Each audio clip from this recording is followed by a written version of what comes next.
नमस्कार मित्रांनो. मला आज काहीतरी पुरुषांबद्दल मला काहीतरी बोलायचं आहे. खरंच खरं आहे, पण सत्य नाही का.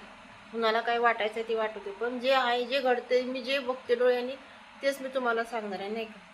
कसं असतं माहिती आहे का, नवऱ्याचं घरात आहे ना तोपर्यंत बायकोला लय गोड गोड बोलतो नाही का. माझं तुझ्यावर लय प्रेम आहे, मी कोणाकडे बघत नाही, माझ्या मनात तुझ्याशिवाय कोणच नाही, असं असतं नाही का. पण एकदा घरातून बाहेर गेलं नाही का, की सवय असते नाही का पुरुषांना, की एखादी मुलगी चांगली आली, एखादी स्त्री चांगली आली, की तिच्याकडं बघायचं नाही का. पण ठीक आहे, बघायला काय आपण पण बघतोच की नाही का. बघण्यात पण फरक असतो नाही का, चुकून बघण्यात पण आणि एकाच व्यक्तीकडे सारखं सारखं बघण्यात पण फरक असतो. लक्षात ठेवा कधी पण नाही का. हं? पण ही पुरुष लोक बाहेर गेले की का विसरतात, की आपली बायको जीवा पलीकडे आपल्यावर प्रेम करते, आपल्याला एवढं जीव लावते, खूप काळजी घेते आपली नाही का. पण बाहेर गेले काही विसरूनच जातात. घरी आपली एक बायको आहे, खूप जीव लावते, खूप प्रेम करते आपल्यावर, आपल्याशी एकनिष्ठ आहे, आपल्याशी प्रामाणिक आहे.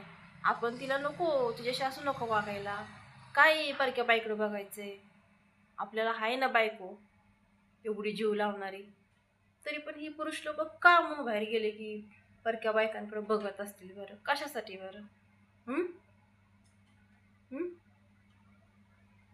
हे चुकीचं आहे ना. मला खरं सांगा तुम्ही. हां, आम्ही बायकांनी जर असं केलं तर मग तुम्हाला कसं वाटेल बरं? हं? हं?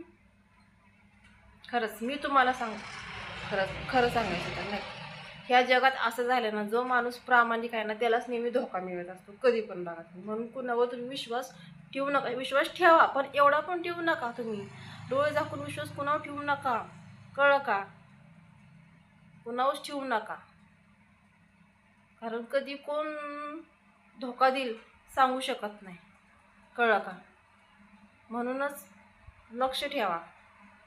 तुमचं कोणीही असेल, तुम्ही त्याच्यावर प्रेम करत असाल, त्याच्यावर तुम्ही विश्वास ठेवा. ठेवू नका असं नाही, ठेवा पण डोळे झाकून ठेवू नका. कारण नेहमी लक्षात ठेवा, जो माणूस प्रामाणिक राहिलाय, एकनिष्ठ राहिलाय, त्यालाच नेहमी धोका मिळत आलाय. हे लक्षात ठेवा कधी पण. कधी पण माझं काही चुकत असलं, माझं बरोबर असलं तर कमेंटमध्ये कमेंट करून नक्की सांगा.